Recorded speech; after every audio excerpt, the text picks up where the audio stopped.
Eh bien, merci beaucoup. Donc, effectivement, ce soir, je vais vous parler de Notre-Dame. Je vous mets mon PowerPoint. Donc, Notre-Dame dans les cycles de son histoire. Alors, pourquoi choisir Notre-Dame? C'est en fait parce que suite à l'incendie de l'année dernière, en 2019, je me suis intéressée au lien qui unit les divers temps forts de cette cathédrale. Pour moi, le lien semble se faire sous l'influence de Jupiter. Alors pourquoi Jupiter? Donc il semblerait qu'il y ait un temple gallo-romain consacré à Jupiter à l'endroit où se trouve l'actuelle cathédrale. Le pilier des Nautes, donc qui est sur le côté, là, est un monument gallo-romain qui a été érigé au 1er siècle après Jésus-Christ sous forme de colonnes dédiées au culte de Jupiter et qui a été découvert pendant des fouilles sous la cathédrale. Donc, voilà. Donc, quelle est la symbolique de Jupiter? Jupiter représente d'abord l'expansion et Notre-Dame représente le point zéro de toutes les routes de France depuis Louis XV. On voit donc une expansion sous une forme de chemin symbolique et matériel allant du cœur de la France jusqu'au reste du territoire. Mais Jupiter, c'est aussi la foi religieuse et le pouvoir. Notre-Dame est l'une des cathédrales les plus visitées au monde. Elle est le symbole de l'époque des bâtisseurs de cathédrales. Elle est au cœur de Paris. Elle incarne aussi donc la centralisation du pouvoir qui a été donc d'abord monarchique puis républicain.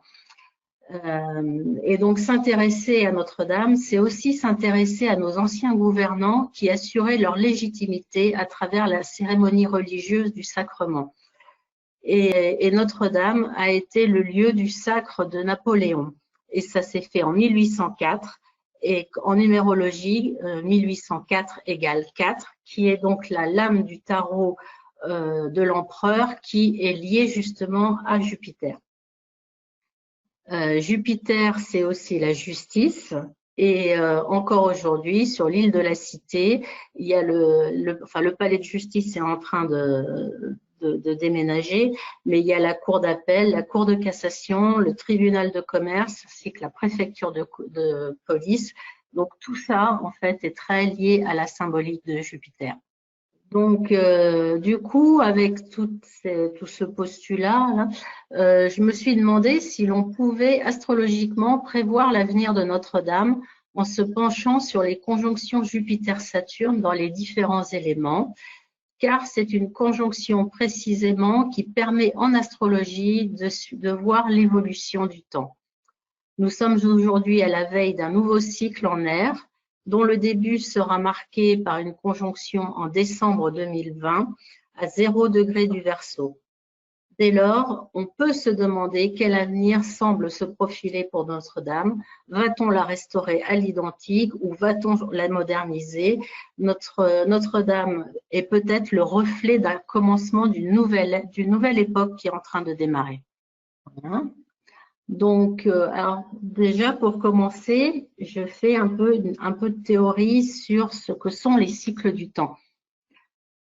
Donc, Abu Mashar, qui est donc un astrologue arabe qui est né en 787 après Jésus-Christ, a élaboré une technique d'astrologie mondiale dans son traité Les Grandes Conjonctions.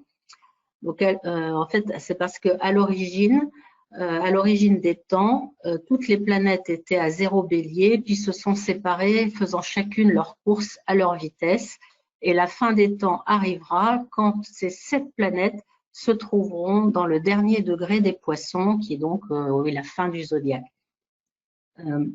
Mais en attendant, les 2 planètes les plus lentes peuvent indiquer des moments importants lorsqu'elles se rejoignent. Saturne, qui est la planète la plus lente, a un cycle de 30 ans et donc lui représente le temps. Et Jupiter, qui est donc la planète la plus lente juste après Saturne, a un cycle de 12 ans et représente le pouvoir. Et donc la conjonction des deux peut inaugurer des changements, des temps nouveaux en fait. Or, il y a 3 types de conjonctions Jupiter-Saturne.